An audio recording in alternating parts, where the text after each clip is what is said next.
বন্ধু মনে রাখো ভাইয়া, একটা কথা শক্ত কই, রাগ হইও না প্রিয় ছেলে বাপ। এই কপাল পৃথিবীতে উপার্জনের দুনিয়াবি কোনো কাজে লাগে না। এই হাত পাও এগুলা মানুষের অঙ্গ প্রত্যঙ্গ কাজে লাগে বিভিন্ন উপার্জনের কামে। এই কপাল এটা দুনিয়াবি কোনো কামে লাগে না।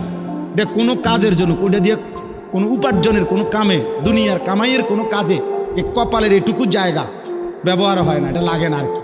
তাই এটা আল্লাহ তাআলা কেন বানাইছেন?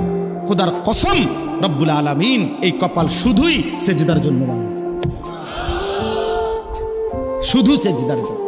এই জন্য যে কপাল সেজদা দেয় না, যে কপালে সেজদা নাই, তুই মানুষও না, মানুষের বাচ্চাও না।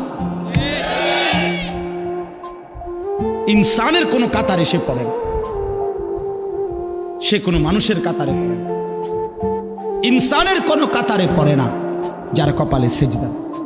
কারণ কপাল বানানোই হয়েছে। সেজদা কাকে বলে? ওয়াদউল জাবহাতে আলাল আরদ, জমিনের মধ্যে কি রাখা। এই তো কপাল রাখাটারই কি কয়? তার মানে সেজদা কপাল। কপাল বানানোই হয়েছে কিসের জন্য?